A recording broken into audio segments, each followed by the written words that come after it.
Welcome to Rajasekar real estate. இப்போ நீங்கள் பார்த்துட்ருக்கிறது ஒரு ஏக்கரால் கிட்டத்தட்ட 10,000 ஸ்கொயர் ஃபீட்டுக்கு மேலே கூட இருக்கக்கூடிய ஒரு சினிமா தேட்டர். இந்த சினிமா தேட்டர் ரன்னிங் கண்டிஷன் கிடையாது.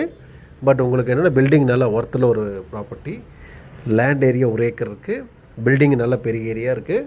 வேணுங்கிறவங்க தொடர்பு கொள்ளலாம். இந்த ப்ராப்பர்ட்டி பார்த்திங்கன்னா குடோன் பர்பஸ்க்கு ஸ்டோரேஜ் பண்ணுறக்கும் ரொம்ப நல்லாயிருக்கும். இது பார்த்திங்கன்னா காரமடையிலேருந்து கிட்டத்தட்ட ஒரு 10 நிமிஷம் ட்ராவல் டைமில் நல்ல அருமையான ஒரு ப்ராப்பர்ட்டிங்க. இந்த இடத்தோட மதிப்பே நல்ல மதிப்பு இருக்குது. இந்த பில்டிங்க்கு ஒரு மதிப்பு இருக்குது. டோட்டலாக பார்த்திங்க அப்படின்னா 3.5 கோடி ரூபாய் கேட்குறாங்க. வேணுங்கிறவங்க உடனடியாக தொடர்புக்கு வந்து நேரில் உட்காந்து ப்ராப்பர்ட்டி பார்த்து விலை பேசிக்கலாம். வேணுங்கிறவங்க உடனடியாக தொடர்பு வாங்க. நம்ம சேனல் ஃபஸ்ட் டைம் பார்த்திங்கன்னா மறக்காம சப்ஸ்கிரைப் பண்ணிங்க. நிறைய ப்ராப்பர்ட்டி வந்துருக்கும், பார்த்துட்டே இருங்க. மீண்டும் மற்ற வீடியோ சந்திப்போம். நன்றி, வணக்கம்.